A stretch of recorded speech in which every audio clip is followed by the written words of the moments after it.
Hello everyone, welcome again आज YouTube channel डीकेजे consultancy Udaipur. और आज मैं बात करने वाला हूँ कि एनआईएस के अंदर एक सब्जेक्ट है जो है हिंदी सब्जेक्ट, जिसका पेपर कोड है 201 201।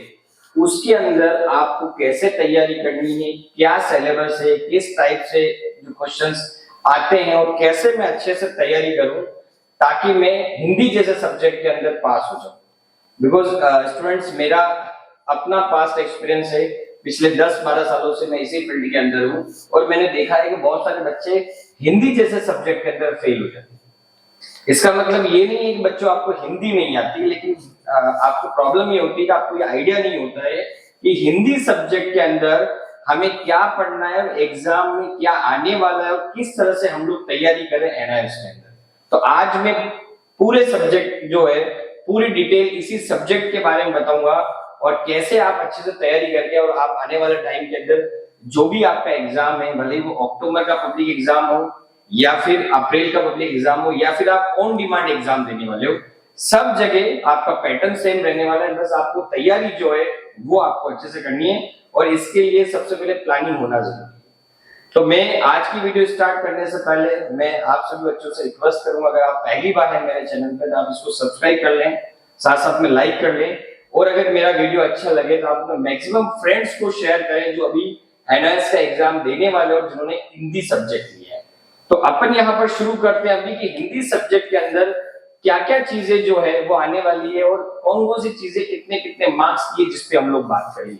तो आपका जो पेपर है वो नॉर्मली 3 पार्ट के अंदर जो है जो मोस्टली जो है वो डिवाइड होता है। वो 3 पार्ट के अंदर मैं सबसे पहला पार्ट जो बोलना चाहूंगा वो है आपका ग्रामर का पोर्शन जो है, जिसको हम लोग हिंदी में बोलते हैं व्याकरण, वो वाला पोर्शन आता है। उसके बाद जो सेकंड आपका आता है वो आता है गद्यांश का पोर्शन, जिसको हम लोग बोलते हैं यहां पर पैसेज, वो आएगा। और तीसरा आपका जो आता है वो आता है आपका जो लिटरेचर पोर्शन, जिसका मतलब किताब के जो पाठ और साथ में कविताएं जो होती है वो आती है। ये चीजें जो है वो आपका लिटरेचर पार्ट के अंदर आता है। तो मेनली आपके एग्जाम के अंदर ये तीनों चीजें जो है वो कवर होती है। एक व्याकरण कवर होगा, दूसरा आपका जो गद्यांश है वो आपका कवर होने वाला है और तीसरा जो चीजें हैं आपको यहाँ पर वो आपकी कवर होने वाली है यहाँ पर आपका लिटरेचर पार्ट। तो अब यहाँ पर हमको जो समझने वाली बात है वो यहाँ पर हमको ये समझनी, ग्रामर जो है वो हिंदी के अंदर 30 मार्क्स की आती है, 30 नंबर की आपकी ग्रामर आती है। जो गद्यांश है जिसको हम बोलते हैं अपठित गद्यांश, गद्यांश भी आता है और साथ साथ में आपका काव्यांश भी आता है, जो आपका होता है 10 मार्क्स का।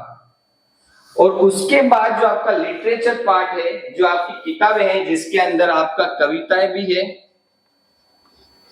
और साथ साथ में पाठ भी है। कविताएं आपके लिए 25 नंबर की होती है और जो पाठ है वो आपके लिए 35 मार्क्स के होते हैं, 35 नंबर के मार्क्स होते हैं। तो ये पेपर जो है वो आपका 100 नंबर का होता है।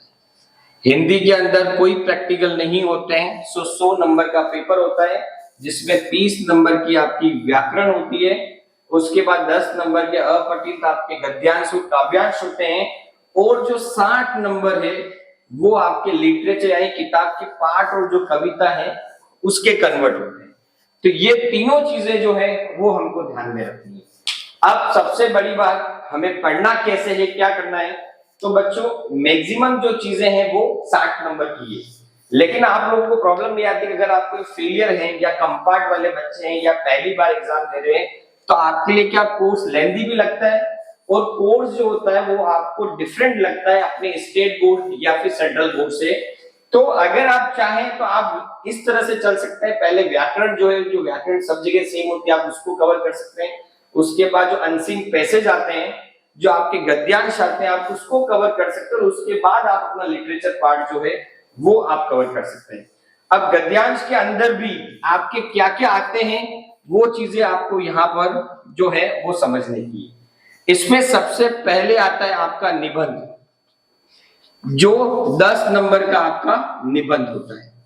उसके बाद निबंध के बाद जो आपके पास आता है वो आपका आता है पत्र, जिसको हम लेटर राइटिंग बोलते हैं। वो आपके 5 नंबर का आपका लेटर राइटिंग आता है। उसके बाद एक आपका आता है यहाँ पर, जिसको हम लोग बोलेंगे यहाँ पर, वो होगा आपका सार लेखन।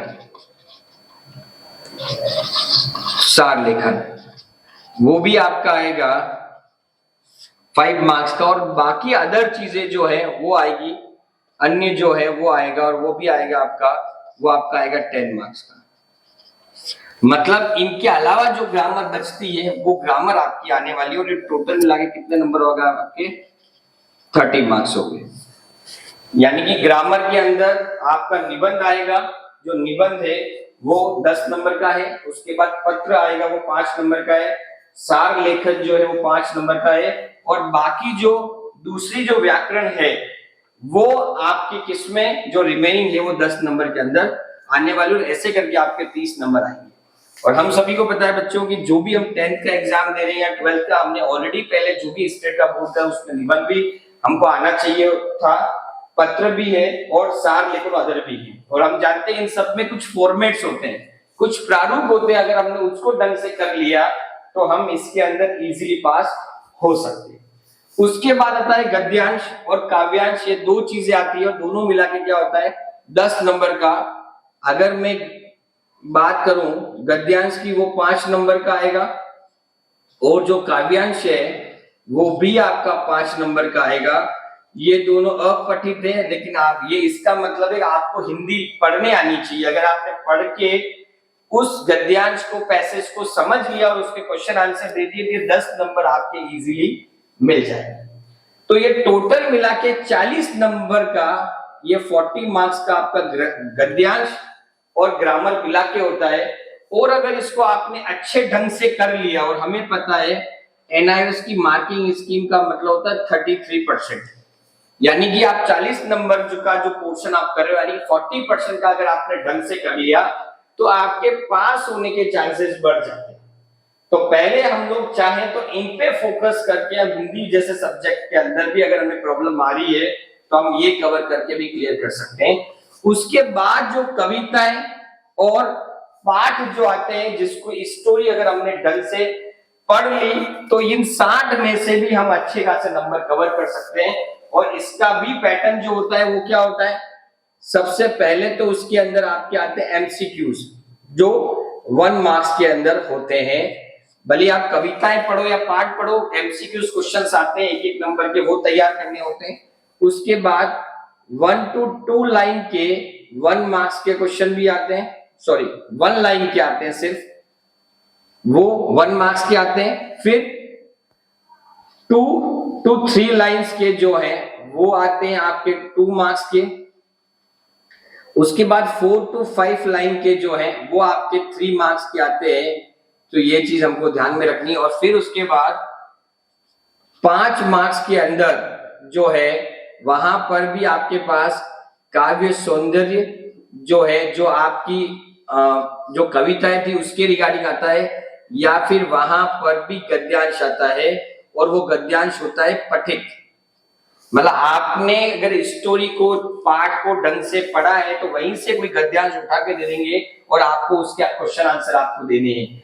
जबकि काव्य सौंदर्य में भी अगर आपने कविता को ढंग से पढ़ लिया तो वहां पर भी आप अच्छे से आंसर दे सकते हैं, कम से कम 100 वर्ड्स के अंदर या 80 वर्ड्स के अंदर, और आप अच्छे से 5 नंबर गेन कर सकते हैं, जो आपका कविता और पाठ दोनों चीजें आपकी कवर करेगी। एमसीक्यूज आएंगे, 1 लाइन के क्वेश्चंस आएंगे, 2 से 3 लाइन के क्वेश्चंस आएंगे, 4 to 5 लाइन के जो क्वेश्चंस आएंगे 3 नंबर के होंगे, और साथ साथ में यहाँ पर पठित गद्यांश भी आएगा। आपने ऑलरेडी चैप्टर ढंग से पढ़ रखा है तो वो गद्यांश आएगा, जिससे भी आप कर सकते हो, और काव्य सौंदर्य भी आपका आएगा। और ये कविता और पाठ मिला के आपके 60 नंबर जो है वो कवर करते हैं। तो पहले आपने 40 नंबर का कवर किया, और फिर आपने अपनी स्कोरिंग के लिए आपने बाकी चैप्टर को भी अगर अच्छे से पढ़ा तो आप अच्छे से तैयारी कर सकते हो। ये आपका एक तरह से पेपर पैटर्न होता है। और आपका ब्लूप्रिंट होता है। लेकिन इसके साथ एक चीज ध्यान रखना, जब भी बच्चे एग्जाम्स दे रहे होते हैं मैं उनको एक ही गाइड करता हूँ, पुराने प्रीवियस ईयर्स के 3 से 5 साल के क्वेश्चंस पेपर जरूर आप देख लें, कि उससे और आइडिया लग जाएगा। और बहुत बार ऐसे होते हैं questions as it is repeat होते हैं, तो पुराने 3 से 5 साल के क्वेश्चन पेपर भी आपको सॉल्व करने हैं। और आप इस तरीके से जब आप तैयारी करेंगे तो डेफिनेटली आप 80 to 90% मार्क्स ला सकते हैं।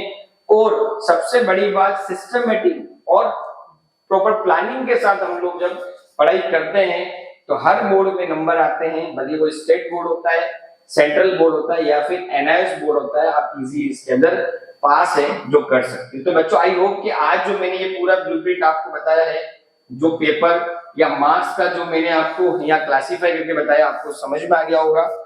और भी कोई अगर आपको डाउट है तो आप मुझे जरूर कमेंट करें, मैं उसके बारे में भी आपकी इंफॉर्मेशन लेकर आऊंगा। और वन सेकंड ज्यादा तो ये रिक्वेस्ट करूंगा, अगर आपको वीडियो अच्छा लगा तो आप कमेंट करें और मैक्सिमम अपने फ्रेंड्स में शेयर करें। Thank you so much.